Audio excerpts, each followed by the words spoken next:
Welcome to the new beginnings of the Joe's Landing Lego Town.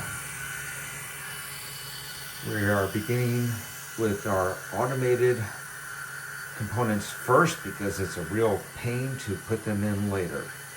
We have the suspended rail, we have the newly rebuilt lighthouse, and over here we have the servo motor that will operate the magnetized cars on our streets. We have the single LED that is a stand-in for all the street lights.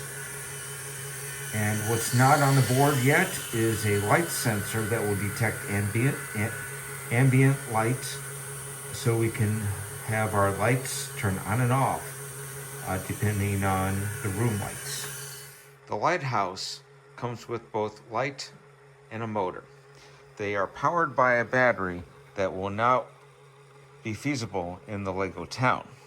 So what I did was, if you remove the cover, then remove the battery case, which takes a little bit of finagling. Come on. There we go. I have taped onto the positive and negative leads a direct 7 volts of power and the ground. I do not need the lighthouse to have a variable motor or dimmable lights.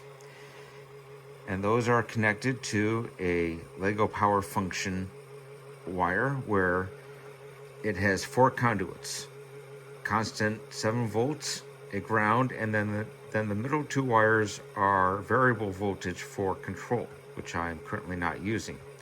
Right now, those are plugged into a Lego Power Functions battery, which I can just turn on and off. But on delivery right now is a relay.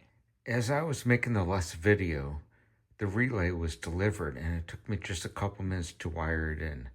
So we are inside of the application on the computer, and as soon as I turned the lights on, the city light went on and the lighthouse went on. Turn it off, everything goes off, on, off. Now, if you hear that click, that is the mechanical relay turning on and off the switch. So right now it's pretty ugly wired in, and I don't have it hooked up to the wall outlet yet, just still the battery. But how this works is the battery is still supplying the power, and on one side of the relay, so that big blue box is the actual relay, we have the grounds still connected, but we have the positive wired into two into 2 screws on the relay to essentially be the switch to cut it on and off.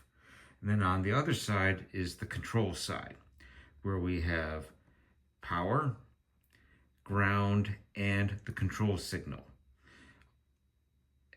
So all 3 of those are wired into the Arduino, and I think I have the control signal coming out of pin 0 right now. Okay, so I got a to-do list here. The first thing is to clean up the wiring. Second thing is to get it plugged into the wall. And the third thing is to get that light sensor so we can automate the lights with ambient lighting. And that's it. Thank you.